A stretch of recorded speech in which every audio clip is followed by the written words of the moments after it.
أشهد أن لا إله إلا الله আসসালামু আলাইকুম ওয়া রাহমাতুল্লাহি ওয়া বারাকাতুহু। শ্রোতা, আশা করি আপনারা ভালোই আছেন। আলহামদুলিল্লাহ, আমিও আল্লাহ পাকের রহমতে খুবই ভালো আছি। আজকে আমরা আলোচনা করব কোরআন শিক্ষার সহজ পদ্ধতি পর্ব নাম্বার 10, অর্থাৎ কলকলা। কফ, ত, বা, জিম, দাল, এই পাঁচটি হচ্ছে হরফে কলকলা। এছাড়া অন্য কোনো অক্ষরের মধ্যে কলকলা হবে না। কলকলা মূলত কি? কলকলা হচ্ছে একটা অক্ষর যখন উচ্চারিত হবে তখন ওই অক্ষরটিকে ধাক্কা লাগাতে হবে। ধাক্কা লাগিয়ে অক্ষরটি দুইবারের মতো আওয়াজের মতো বোঝা যাবে।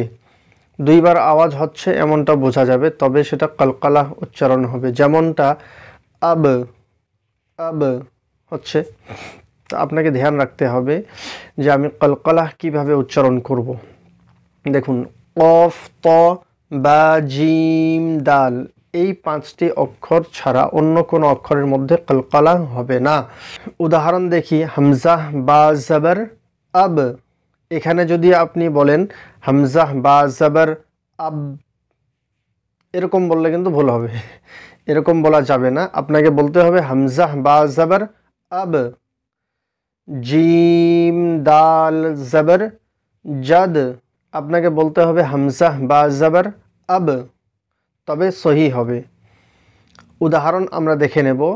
হামজা বা জবর আব, হামজা বা জের ইব, হামজা বা পেশ উব। এবার আমরা জিমের উদাহরণ দেখব। বা জিম জবর বাজ। এখানে বাজ বললে হবে না। জিমের যে উচ্চারণটাই তো আসবে না। আপনাকে বাজ বলতে হবে, তবে আপনার জিমের উচ্চারণটা সহি হবে, সঠিক হবে। এবার আসি আমরা দালের উচ্চারণ। দাল যখন সাকিন হবে তখন দালকে পড়তে গেলে কলকলা করতে হবে। কিভাবে? যেমন সিন দাল জবর সাদ। এই যে একটা অক্ষরের মধ্যে ধাক্কা লাগানো, এটা কিন্তু বের হতে হবে। না হলে যদি আপনি বলেন সিন দাল জবর সাদ, সাদ যদি বলতে যান তবে কিন্তু হবে না, ভুল হবে। সেই জন্য আপনাকে সাদ বলতে হবে। এবার আসি ত। দেখতে পাচ্ছেন কফ, ত, জের কিত। এই যে কিত হলো, এখানে যদি আপনি কিত বলেন হবে না, কিত হবে না। এই জন্য বলতে হবে কিত, যেন তটা পুর হয় এবং তর মধ্যে একটা ধাক্কা লাগানো বোঝা যায়, তবে কলকলা আদায় হবে। তা না হলে কিন্তু হবে না। আরেকটা অক্ষর লাস্ট কফ। এই কফের মধ্যে যখন কলকলা হবে তখন আমরা দেখতে পাচ্ছি জিম কফ জবর জাক। এখন যদি আমি জাক বলি হবে কি? হবে না, কারণ এটার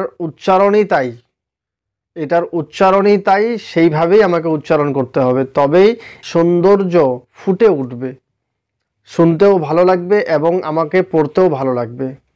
সেই জন্য বলতে হবে জিম কফ জবর জাক। এবার দেখি কিছু উদাহরণ যেগুলো মূলত অন্যান্য অক্ষরের উদাহরণ। যেমন জুল দেখতে পাচ্ছি আমরা, জিম লাম পেশ জুল। এখানে জুল যদি বলতে যাই হবে না, জুল বলতে হবে। বা সিন জবর বাস বলতে হবে, বাস বলা যাবে না। কাফ তাজের কিত বলতে হবে, কিত বলা যাবে না। কিত বললে কফ, ত, বা, জিম, দাল, এই পাঁচটি অক্ষর ছাড়া বাকি সমস্ত অক্ষরে কলকলা বিহীন করতে হবে। কলকলা ছাড়া এই অক্ষরগুলো উচ্চারণ করতে হবে, তবেই আপনার হরফে কলকলা আদায় হবে। তা না হলে কিন্তু আপনার হরফে কলকলা আদায় হবে না। সেক্ষেত্রে ভুল হয়ে যাবে, বিরাট ভুল হবে এবং সৌন্দর্য নষ্ট হয়ে যাবে। সেজন্য আমরা সকলেই চেষ্টা করব আজকের পর্বটি গুরুত্ব সহকারে দেখার। লাকদ, লাম জবর লা, কফ দাল জবর কদ, লাকদ। দ্বিতীয় হচ্ছে বুরুজ। এই বুরুজ কিভাবে উচ্চারণ হবে, কিভাবে বানান হবে, এই পদ্ধতিটাও আপনাকে জানতে হবে। বা পেশ বু, র ওয়াও, জিম পেশ রুজ, বুরুজ। এইভাবে দুটো অক্ষর একসাথে বানান করতে হয়। মিম পেশ মু, হায়া তজের হিত, মুহিত। এইভাবে মূলত বানান করতে হয়। এই পর্বটিতে আমরা আক্ষরিক যে ভুলগুলো তা থেকে আমরা সতর্ক থাকতে পারবো ইনশাআল্লাহ। আশা করি আজকের পর্বটি বুঝতে পেরে গেছেন।